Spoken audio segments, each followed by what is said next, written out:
So we now we conclude our presentation and we are open to answer questions. And there is a Q&A button. There's one question which I'll take first. I just remind our participants that they could use this, and if they want to a particular one of us to answer, please say the name first if you want John to answer, or Paul or myself, etc. Otherwise, we'll just take it between us. And there's a question from Ronan Kennedy saying, does it matter whether an AI decision is motivated by bias, or maybe it's motivated by some other factor, but the effect on human is to strengthen existing biases? So this is, you know, a known problem that's been discussed, and I think Paul talked a little bit about in the context of the Apple Goldman Sachs card. Would you like to take this one, Paul? Yes, it's an interesting one, especially for, I would say, not only for a specialist in artificial intelligence, but for an anthropologist. What is it we want? And I think Mark addressed that to some way, saying, well, we shouldn't put something we want specifically in the system because that's dangerous. And we could also encourage things which are not the best of human beings in if we let the machine mimic entirely what a human being is. When we think of bias is usually when the machine has access to a limited amount of data. For instance, if it feeds essentially on a conversation, because we remember some examples where with Microsoft, an unpleasant experience where if the machine just wants to please the persons who speak to them, they may very well, like it happened, please a person by being as racist as the person itself. And you're right, Nir, I alluded to that, but by saying that what I call prejudice is the view that you have and that I don't like that much. And the difficulty is, do we want, and I hinted at that too, do we want a particular approach to the world, or do we want the machine to tell us naively, candidly, how the world actually is? In our department, we're discussing about the extension of the notion of personhood, let's say to higher animals. Like there are cases recently that trying to, there's an elephant somewhere in the in the court of justice. Should that elephant be released? And the same applied to some years ago about an orangutan who was treated just like a human being. And we know that that's part of this quite amusing series we have where robots want to go to court and ask to be regarded as human beings. But the fact is that the machine will stick to what it actually sees. And you refer to the Apple card, which Apple had to, the credit card, which Apple had to remove from the system, although it hadn't found any bias in the way it approached. But it was actually, and I don't want to go into more detail because it's very controversial, but it was revealing that some views we have about the world are not the way that the world is. And that's what I said in the beginning, saying we need to trust more the machine. If we can go into knowing how the machine is doing things, and I don't mean to go, but under the hood and see it working instantaneously. But if we have confidence that it's actually doing what we want it to do, without being biased in a particular direction, then we should start trusting it. And that may become extremely uncomfortable. And we see it already. And I see in some of these issues which are being raised about the machine being biased. And I find that my conclusion, it's not the machine that's biased, it's the person who has some apprehension of where the machine should go. And then we fall into what we call political correctness that, as we know, can go in very, very difficult and dangerous directions. Thank you, Paul. If I may add, and before perhaps others want to judge, so to Ronald's question is that, first of all, from a legal perspective, at the moment, it doesn't matter. You are not allowed to discriminate, for example, in the EU based on gender. In America, you're not allowed to discriminate based on where you live. So there is already a law which means you are not allowed to offer different rates, for example, based on these things. So sticking with Europe, the example of gender. And how the banks used to deal with that is the data is gender blind. So the machine only gets gender blind data. But of course, what happened now when we have so much data and it actually becomes quite easy from the machine to learn about your gender from other things, from the things you buy, from the way you talk, from various other things that are very highly correlated. And when you do them again and again, you can learn that. So a machine, and I think perhaps that comes to the point in the question, the machine is inevitably now discriminating, even though it, technically didn't know what that thing is that is discriminated against. So from a legal perspective, it doesn't matter if it was intended or unintended. If it does that, that's in breach of law. Anybody else in the committee would like to add to this? Maybe just one word to follow up on what you say. Even if we forbid entirely the machine to know whether it is dealing with a woman or a man, it will find out. It will find out that there are differences which are there, like being able to bear a child or not, and so on. It will find it. What is interesting in the case of the Apple Card is that there was I don't remember whether the lady was a sociologist or a philosopher, because she said we should actually reverse the law forbidding to know whether a person is a man or a woman. And because we need that information in order to unbias once we found out.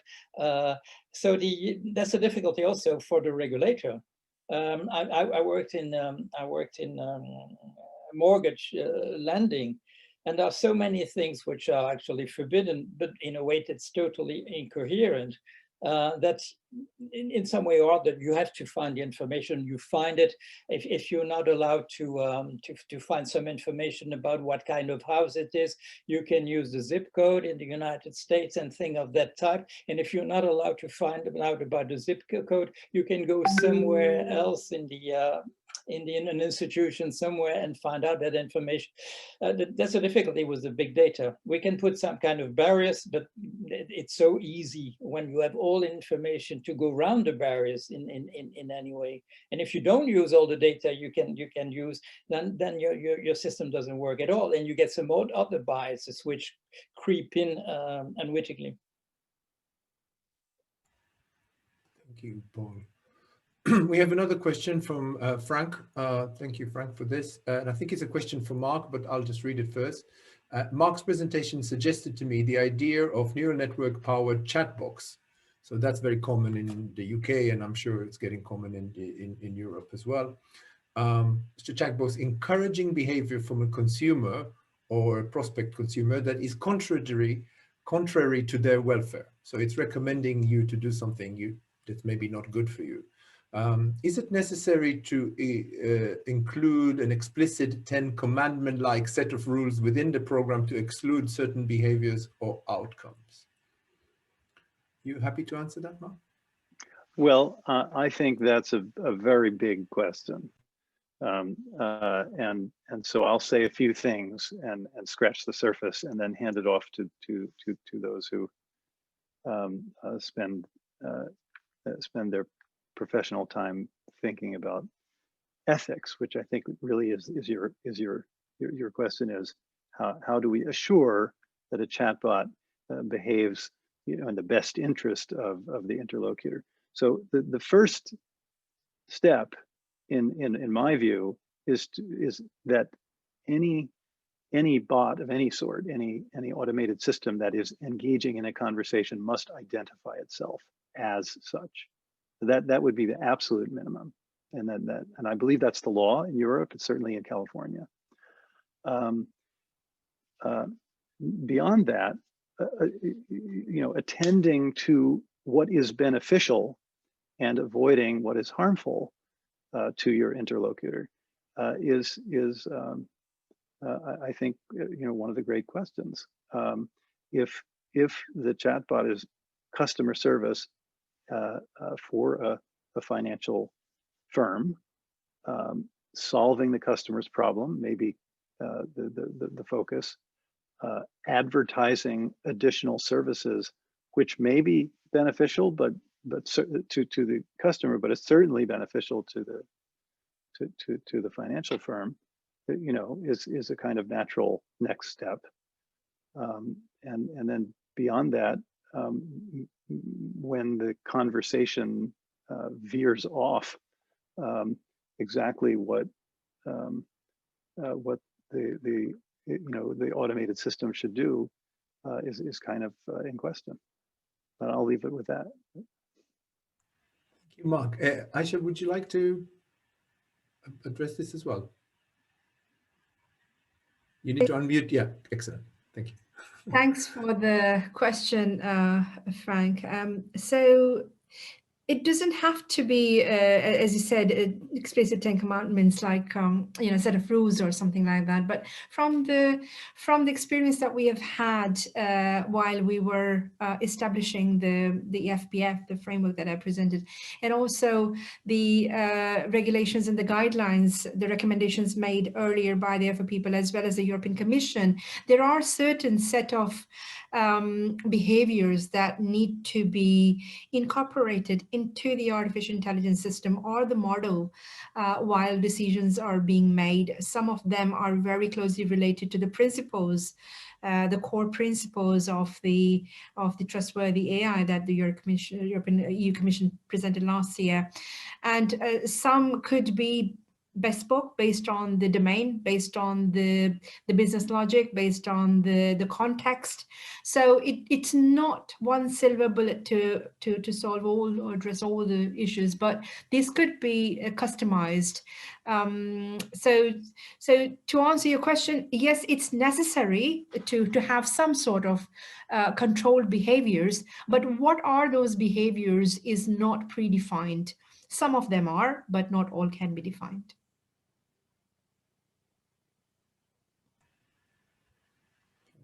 Aisha.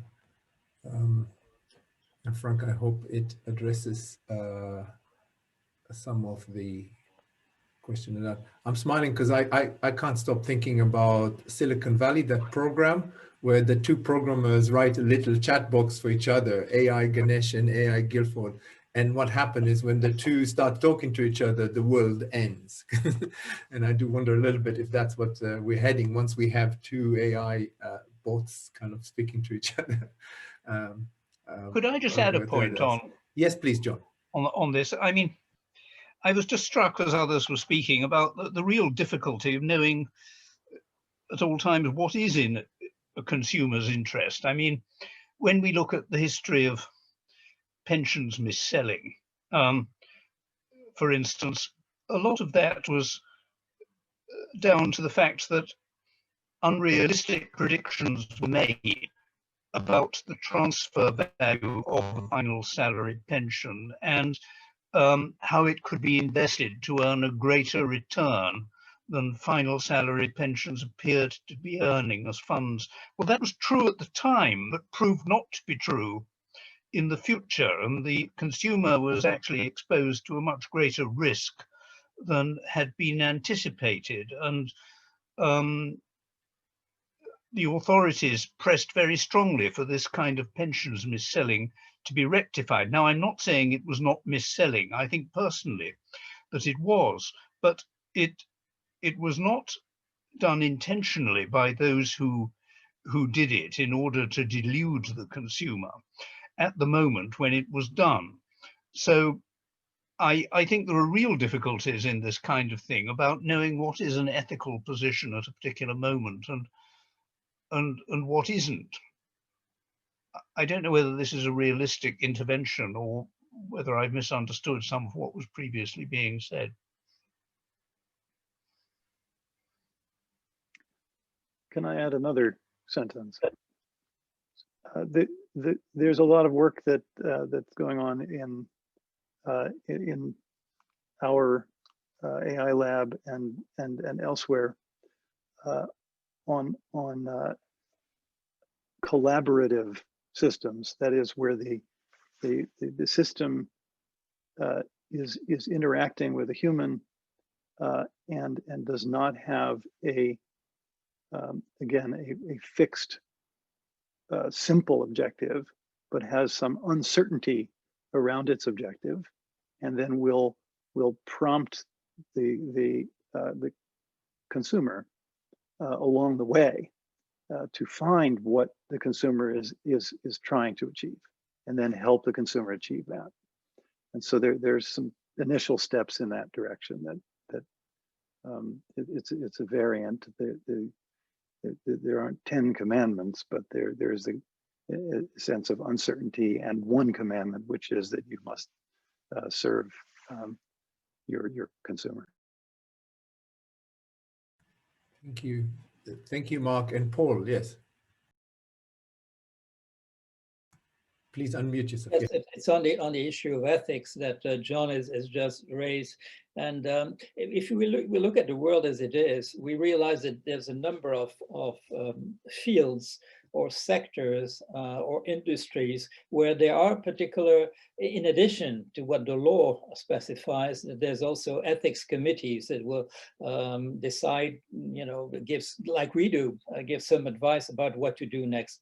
But we also just mentioned the place where there's another, how would I say, another principle at work, and the principle at work is for the profit of the businesses and the interests of the consumer. And when we know that when a new invention is made, usually there's no particular ethics committee that will decide whether to do it or not. It will just be the market, as we say, that will decide. If somebody is prepared to buy it, then somebody will be prepared to make it, and that's the way it will be there.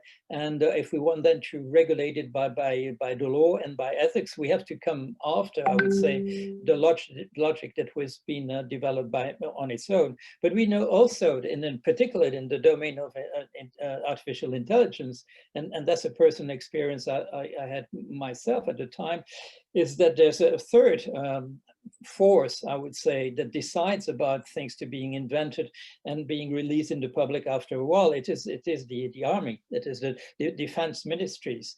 When I was working for BT, at some point we discovered, the researcher, that actually the money, we hadn't been told about it, the money was coming from the Ministry of Defense for the stuff we're doing. We know that in artificial intelligence in the United States, it's essentially DARPA that's infusing money in new things in one way or other, most often by a contract with a specific business. We know it's the Red Army in China that is spearheading the research. So actually there are three different instances which compete.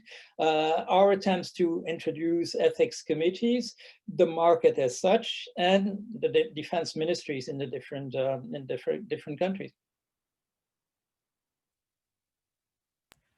Thank you, Paul. And I think if I correctly understood what Mark was saying earlier, is that there could be a wrinkle here as well, that some of these things are, what Paul was addressing is deliberate attempts to make, to harm or to sell, to missell, but there may be, and that what was John and I think Mark was saying, it could be that it only seemed that way, but it's actually the system is trying to help you, and it may be that it's just didn't work very well, and so for all practical purposes, it is doing that. So it is very interesting, the kind of questions that we are coming against in this area. I was wondering if there's any more questions from any of our participants. If not, we would. I'm getting messages that we should not go on unless we have more questions from the participants. What we hope we gave you is some idea of where we're at with all this, and I'm sure this is true for the other committees. The real challenge is to kind of stay for all of us with our feet on the ground and not to become too kind of general, and to try and come up with concrete models that work with existing regulation, and try and really encourage the good while protecting as much as we can from the risks associated with that. So I don't see any more questions, and so I'm going to, unless I hear otherwise, I think I'm looking at the text, but I think I'm going to say thank you to for the Atomium organization for organizing it, and thank you to our speakers, to all of you, especially Mark, who had to get up really early in the morning for that, or maybe you're going to bed now, I don't know. And thank you from all of us, and I will look forward to our next meeting in the panel in January. So thank you.